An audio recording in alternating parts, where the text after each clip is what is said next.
एक और बड़ी खबर राजधानी भोपाल से, जहां देश विरोधी गतिविधियों में शामिल संदिग्ध एजेंट गिरफ्तार। जी हां, देश विरोधी गतिविधियों में शामिल संदिग्ध एजेंट गिरफ्तार हुआ है। आपको बता दें कि भोपाल एटीएस की बड़ी कार्रवाई सामने आई है। दरअसल संदिग्ध एजेंट को अब गिरफ्तार किया गया है। देश विरोधी गतिविधियों के शक में युवक को गिरफ्तार किया गया है। आरोपी के मोबाइल में मिली पाकिस्तानी से भेजी गई पीडीएफ। बताया जा रहा है कि आरोपी के मोबाइल में पाकिस्तान से भेजी गई पीडीएफ बरामद की गई है और भोपाल से पकड़ा गया संदिग्ध। एटीएस की बड़ी कार्रवाई सामने आई है, जहां भोपाल में एक संदिग्ध पकड़ा गया है जिसके मोबाइल में पाकिस्तान से भेजी गई पीडीएफ बरामद की गई है। विदेशी संपर्कों के सुराग भी जुटाए जा रहे हैं। एटीएस के हाथ अहम सबूत लगा है। ज्यादा जानकारी के लिए हमारे सहयोगी गब्बर सिंह ठाकुर बने हुए हैं। गब्बर, जैसा कि एटीएस की बड़ी कार्रवाई सामने आई है, देश विरोधी गतिविधियों के मामले में एक युवक को हिरासत में लिया गया, क्या कुछ अपडेट है और क्या कुछ मामले की जांच की जा रही है? जी बिल्कुल, देखिए कमलेश्वरी जी, आपको बता दें कि भोपाल से देश विदेशी जो गतिविधियां हैं उनमें एक संदिग्ध व्यक्ति को एटीएस पुलिस ने गिरफ्तार किया है। भोपाल से एटीएस पुलिस ने जिस युवक को गिरफ्तार किया है, देश विदेशी गतिविधियों में वह संदिग्ध पाया गया है। आरोपी की पहचान मोहम्मद फराज के रूप में बताई जा रही है।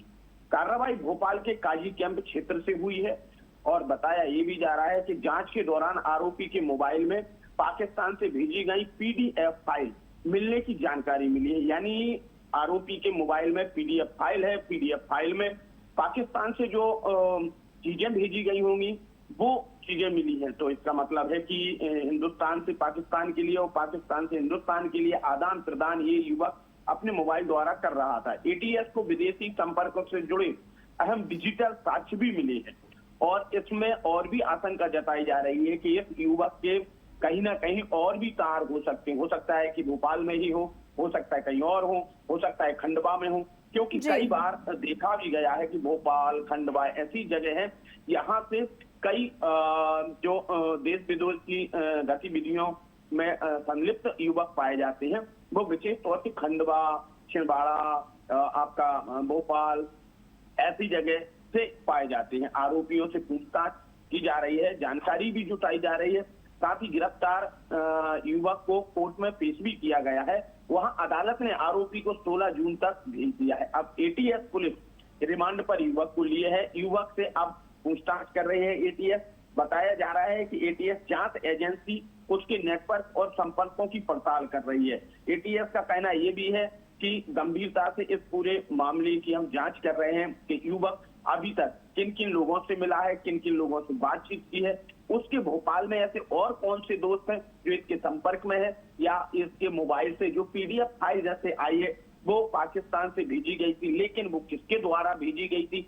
अब ये पीडीएफ फाइल जो इसके पास है, इस पीडीएफ फाइल को इस युवक ने किसी और को भी भेजा है या नहीं भेजा है, इन तमाम विषयों पर ये व्यक्ति कब से इस तरीके के नेटवर्क पर काम कर रहा है और भी जो पाकिस्तान से आने वाली चीजें हैं वो इस व्यक्ति के पास क्या है और अभी तक हिंदुस्तान की, इसने पाकिस्तान के लिए कौन कौन सी जानकारियां दी हैं, इन तमाम चीजों पर एटीएस पुलिस जांच पड़ताल कर रही है। और काजी कैंप विशेष तौर पे आप देखिए कि ये जो पुराना भोपाल है, पुराने भोपाल से इस तरह के संदिग्ध लोग पकड़े जाते हैं। जहांगीराबाद से भी एक बार यहाँ से ही एक व्यक्ति पकड़ा गया था जो कि टीचर था और पीएचडी उसने कर रखी थी, लेकिन उसके माँ बाप को कोई जानकारी नहीं थी। माँ बाप को ये जानकारी दी गई थी कि वो सिर्फ तैयारी करता है, लेकिन रात के 2 बजे के बाद वह इस तरह की संदिग्ध गतिविधियों में लिप्त हो जाता था, क्योंकि जहांगीराबाद के चरक अस्पताल के ही पास ही रहता था। लेकिन जब इसका खुलासा हुआ, एटीएस पुलिस ने जब इसे गिरफ्तार किया तो इसका जो दोस्त था जो कि आपका बैरसिया का था, उसको भी इसने ऐसे ही अपने जाल में फंसाया था, लेकिन युवक वहां से फरार हो गया था। दूसरा व्यक्ति पकड़ा गया था। इसी तरह से अब एक और युवक पकड़ा गया है जिसके मोबाइल में पीडीएफ फाइल मिली है जो कि पाकिस्तान से भेजी गई है।